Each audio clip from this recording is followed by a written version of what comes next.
What is on, you guys? What is going on, you guys? Welcome back to another video. I hope everyone have an amazing day. My name is Jai. If you're new, welcome to my channel, Beautiful Dragonflies, Beautiful Kings and Queens.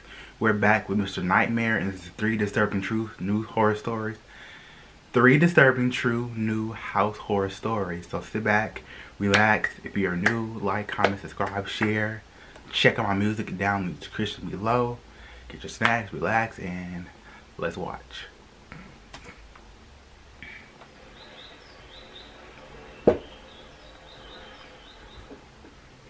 Story number 1.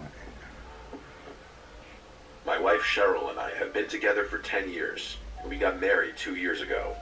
We just got a house together not even a month ago, and things couldn't have started on worse notes. We moved to a small inland town of Georgia called Waycross.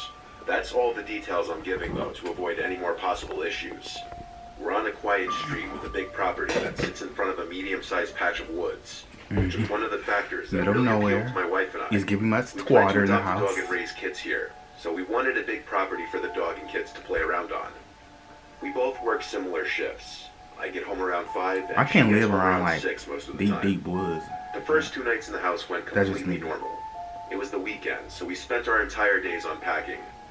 It wasn't until Monday night, when we were both in bed, only having turned the lights out maybe 20 minutes ago, that outside from the backyard, there was the sound of this blasting music. Our nearest neighbors on either side were spaced out enough where we couldn't mistake music from their yards being in our yard.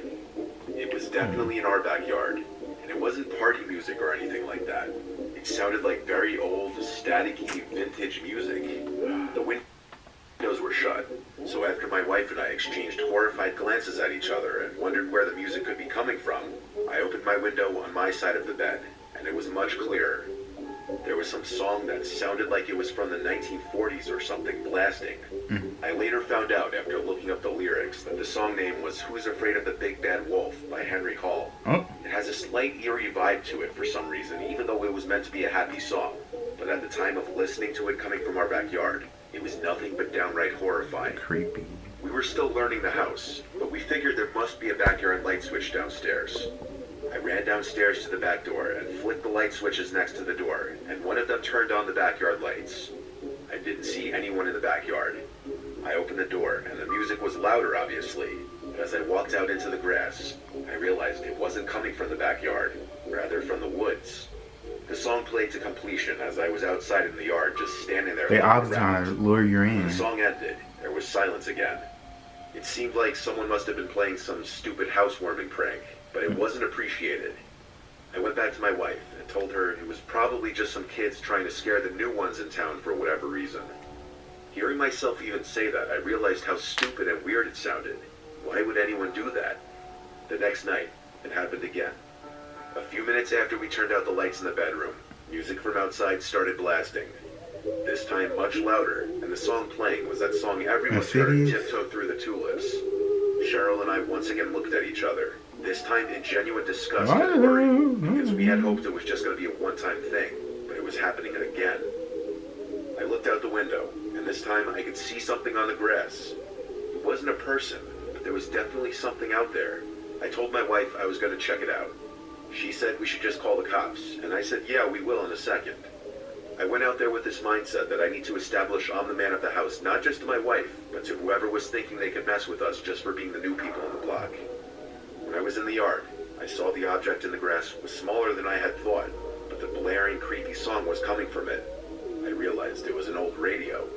I turned it off and looked up at the window at my wife who was watching, and I held it up, yelling that someone left it there to scare us with the music. What she did next was not something I expected in response to that. What? She started screaming my name to run inside. She kept screaming, run. I yelled, why? And she screamed back, there's people standing behind you. Oh. This statement made my heart skip a beat, and I turned around to face the woods. I saw 3 figures standing like 6 feet apart from each other, clearly facing my direction. They weren't running at me, they were just standing there. I yelled, oh shit, and ran back inside the house, slamming the door behind me. My wife was upstairs, hysterical, crying already. I told her I'd call the cops, and I did. They arrived thankfully not that long after. All the while, we were scared to hear knocks at one of the doors or windows. My wife and I desperately explained the situation to both of the police that arrived, and I showed them the radio on the ground. I asked them if they could take it back with them as evidence for prints, and told them I only touched the top part with the handle. They did take the radio.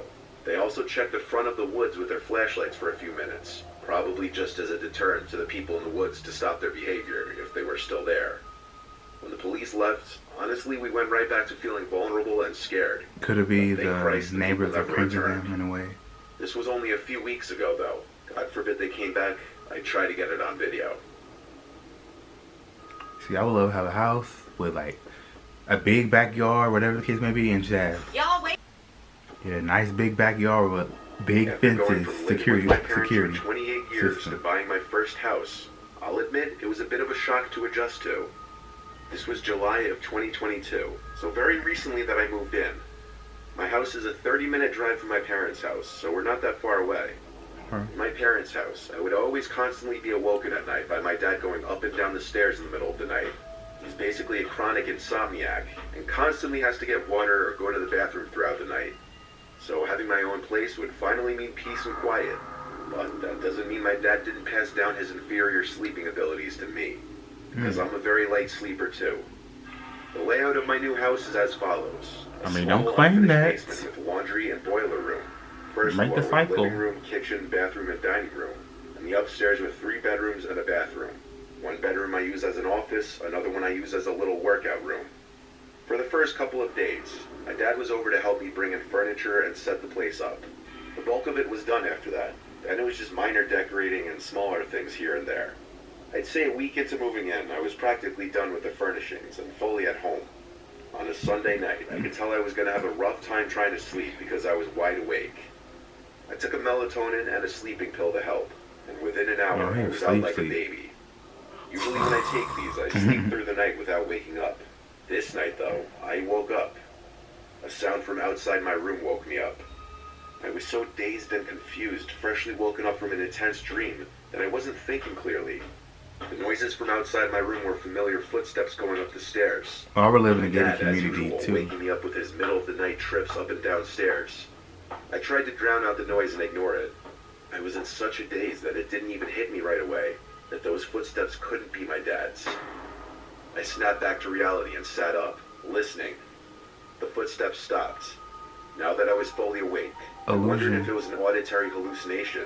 Yeah. Like, was it just something engraved in my memory that I heard it in my half-woken up state? I actually nervously called out, "Dad?" I didn't know what I was expecting to happen, but no one called back. I went out into the hallway outside of my room and turned on the lights to each room I passed. Or a ghost, you I made know. it to the stairway, and I looked down the stairs at a tall man in a mask at the bottom, looking up at me. Oh wow. It didn't feel like a reality that I was actually staring at an intruder in my house. I didn't the see cat any then. weapons on him, but I wasn't about to go fight him. I screamed at him to get the fuck out of my house, definitely with a shake in my voice. Believe it or not, he turned around and left through the front door. I ran down the stairs to lock it behind him. When I went to call my dad, I heard the back door to my house slam shut. There Oh. was a second person in the house who I didn't see. Oh. I was full on freaking out. My dad picked up, of course, because he's never asleep, and he questioned why I was calling him and not the damn police. It was He two told me to people. hurry, so I That's called what the I said. police. The operator asked me a million questions while I waited. I was interviewed by the arriving officers, who asked me for a description of the robber, what they stole, if anything, and which direction they left in, and what vehicle. Unfortunately, I didn't think to watch them leave, so I couldn't even answer what direction they went. And I couldn't give a physical description other than one of them was tall because of the mask. It didn't actually seem like they stole anything, but I didn't have anything of real value on display on the first floor. The method of entry was a kitchen window, just big enough to climb through. Experiencing a home invasion is something you always hear about on the news, but never assume it would actually happen to you, much less right after you move into your first house. I wish I could have been more help to the police in identifying them. Now, I sleep with a knife next to my bed. Or a gun, you know. Mm-hmm. Lock your doors.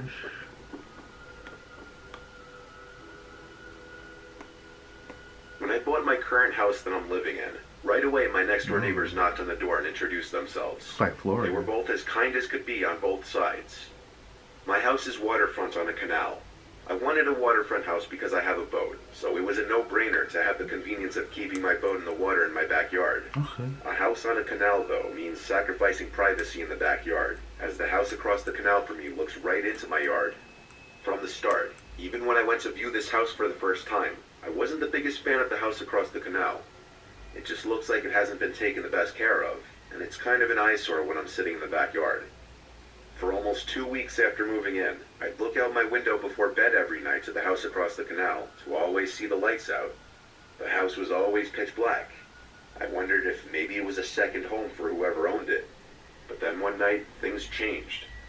On the same day that my brother helped me launch my boat into the water and bring it to my dock in the yard, just as I was about to shut the blinds in my bedroom, I looked across the canal again. Tonight, there was one light on in the house across the canal. And in that room, which looked to be a living room by the back door, there was a man standing there, looking outside. So there was someone living there after all. The man was in sweatpants and a long-sleeve shirt. He looked like he had a full head of grayish hair. Based on appearance from that distance, he looked like he could be 50 on the dot. It seemed like he could have been looking at my windows. But then again, the more likely explanation was he was just looking out into the yard thinking, even though it was pitch black out there. I closed my windows and went about the rest of my night. The next day after work, I got home and set my stuff on the kitchen table, then went outside to the backyard to plant some grass seed in the yard. I couldn't help but look and notice the man standing at his back door again. This time I knew he was watching me. It was obvious. We made extended eye contact, then I looked away. I didn't want to wait, that would be weird. I tried to just pretend I didn't notice him still there looking at me. It's as if I was doing something wrong being in my own backyard. One day I had my friends over to take the boat out, and both when we were leaving and coming back, I didn't see the man at his door. I had only seen him twice so far, but already I was paranoid whenever I was outside, and always looked across the canal at his door. A few nights later, I looked out my window in my bedroom again. He was at his door again. I wondered how long he would just stand there. It was so bizarre. I turned off my lamp, and then kind of stood just beside the window peering my head out to see if he'd keep standing there even after I would turn the light out. And he did. I must have stood watching for 3 minutes and he wouldn't move. I shut my blinds and continued with my night. He's still looking at you? I told myself from here on out I'd just ignore it and keep my blinds shut past sunset. I went to bed wondering how I would go about confronting the situation, or if I even would. I considered maybe just going out to the dock and waving, or trying to talk to him, or even going to knock on his door to introduce myself, but that sounded stressful. That's too much. On this same night, while I was in bed, I was starting to drift off into sleep when I heard something in my backyard. There was someone on the deck, walking around. I could hear it. I went to the window to get a look, but I couldn't see from my upstairs window. I'd have to go downstairs if I wanted to see, but before that, there was a startlingly loud crash sound from below me. It was the window. I could tell it was the sound of shattering glass. I ran downstairs to the kitchen to grab a knife and the phone to call 911. And a bat. Get a bat. I looked towards the back of the house and saw I was right. Glass of the backyard window was spilled out onto the floor, and one single brick laying on the wood floor, clearly what was thrown through the window. I was frightened that I'd see someone hiding in the corner of the room, but to my relief, there was not. I called 911 and requested police officers get here ASAP. Before the police arrived, I peeked out the now broken window into the yard. I turned on the back deck light. Whoever did this clearly already ran for it, but that was good. At least they didn't come into the house. When the police officers arrived at my house, I showed them the window and brick and told them that it was most definitely the guy across the canal who'd been eyeballing me through his windows since I moved in. They asked if he had any reason to have any issue with me, and I said no chance in hell. I didn't even know the guy. I asked them to please go to his house and arrest him. They said they'd go over and knock on the door. So when another police car came to my house, the first two officers went to drive over to the house. And when they came back about 20 minutes later, they said nobody lived in that home. A neighbor told the police when he saw them outside that the house had been foreclosed on months ago, and the old tenant was evicted a while ago. I know nothing about foreclosures, so I asked the cops if maybe it was someone from the bank that foreclosed on the house. They said their guess is as good as mine. That's the man. They recommended I install some cameras outside of my house in case the harassment continued. The police left one of their cars parked in front of my house, I guess to make me feel safer with my window being busted open now. The next morning, I woke up early and went over to that house. And I tried opening the front door and then the back door. The front door was locked, but the back door was unlocked. I quietly opened the door and took 2 steps inside of the dark, creepily empty house. And I heard something from upstairs. I noped out of there and ran back to my house. The police car was still outside my house. That day, I had my window fixed and pretty soon installed doorbell cameras in the front and back of my house. I haven't seen that man in the house again. I still don't know if he's still in there, who he is, if he's the one who threw the brick through my window, or why. Knock on wood, things have been fine ever since.